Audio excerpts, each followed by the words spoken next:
In this video, we're going to talk about how your takeaway can really force you to have an open face to path, because if your takeaway and your arms go way too inside, the only way for them to go now is up and over, and then you have to open the face to avoid a left shot. Let's get into it. Okay, so I've seen this inside takeaway a lot, and one of the main reasons that happens is because the student turns the hips and the chest way too much, way too early, like this. So here I've turned my hips about 60 degrees, and then my club has gone really behind me, and I've got no arm lift, no hinge. Now from here, the club has already reached its maximum inside. It's going to lift up, and then the weight is going to take me over, and then if I release, I would hit the ball so far left that it wouldn't be fun to play golf.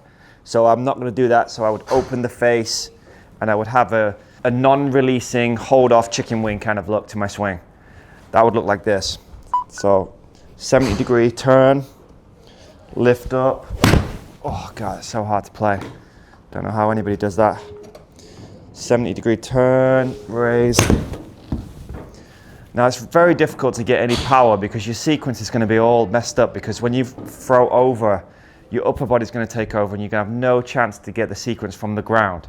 Without complicating this too much, what we really want is a takeaway where we have the right ratio of hinge, arm bend, and lift.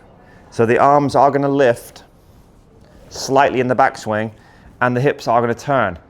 Now, just as a checkpoint, if you imagine the swing plane on this angle, by the time we get halfway back where the hands are about the height of the stomach, we want you to be slightly above, let's just say 1 hand width above the plane, and the shaft pretty much in the same line.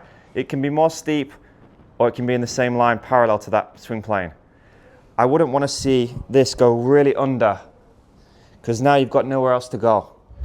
So what you can do is, you can just rep this. You can do 1 practice rep where you do a small swing. Now find yourself on the plane, so you're slightly above where your plane would have been.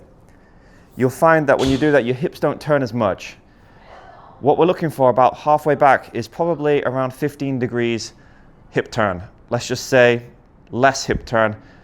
Numbers can confuse things, but you can feel the difference when you turn a lot versus when you get into the position where you're on plane. Now from this position, you don't need to lift anymore, and you can let your turn finish the backswing and swing through. And then the momentum is going to go a bit more behind you.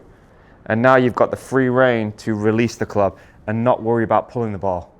So that would look like something like this. So I'll do 1 check. Do that again. So 1 check, and then I just hit the ball.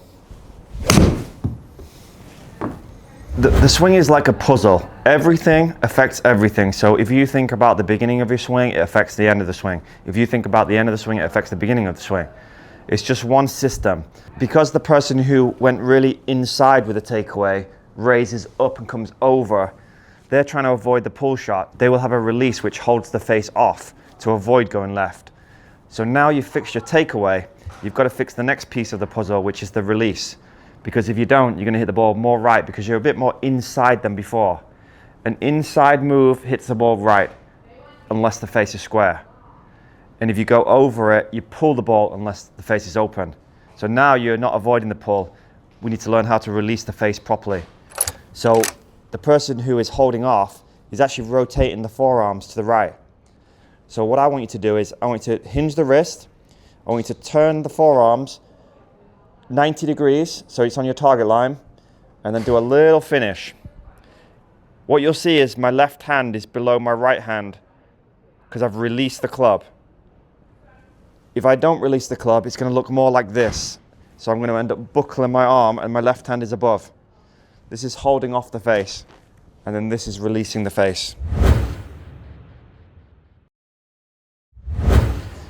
And then with your new takeaway, so you do a little practice. Naturally, it's going to go more inside in the downswing, and then you can just hold that release. Start with half swing so you can feel it. Practice swings without the ball also helps. So you do 1 practice,